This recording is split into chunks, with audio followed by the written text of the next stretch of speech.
Mtoto wangu alikuja IPDK kuanzia tarehe 26 mwezi wa 5 mpaka saa hii. Alikuja akiwa miguu inagongana hivi.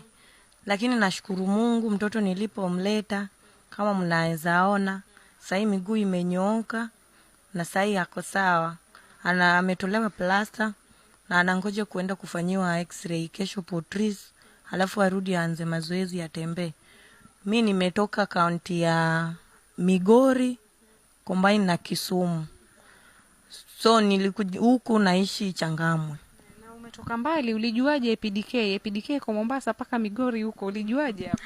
IPDK haiko Migori wala iko Kisumu. Lakini nilipofika Mombasa, kwa sababu naishi Mombasa, nilifanya kuelezewa na mtu.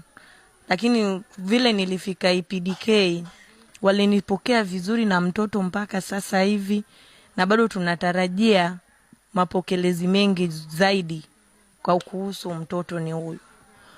Asante sana, na pia Mungu atajalia mtoto wako atapona na aweze kutembea kama sisi, miguu yake ikuwe mizuri. Umesikia mpenzi mtazamaji, tumezungumza na kutoka kaunti ya Lamu na sasa tukazungumza na mmoja huyu ambaye anatoka kaunti ya Migori. Na pengine kuna mwingine hapa, sijui pia yeye atatuambia ametoka kaunti gani na mtoto wake alikuwa na hali gani mpaka sasa, anaendeleaje. Habari yako? Nzuri. Naam, utatuambia majina yako na utuambie watoka wapi na pengine mtoto wako ni yupi na alikuwa na hali ipi na mpaka saa hii anaendeleaje.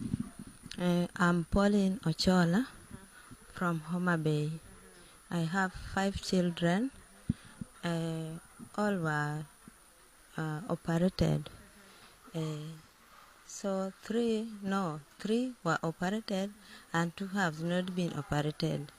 So I thank God for what he has done to me, because I personally, I could not do. Sasa pengine watoto wako walifanyiwa operation, walikuwa na nini? One of them alikuwa kama akona ricket, and the other one she's lame, and the other one alikuwa na ricket pengine. For how long have you been here with the 3 kids? 1 month and a half. And what is the difference as in when you came with them till now?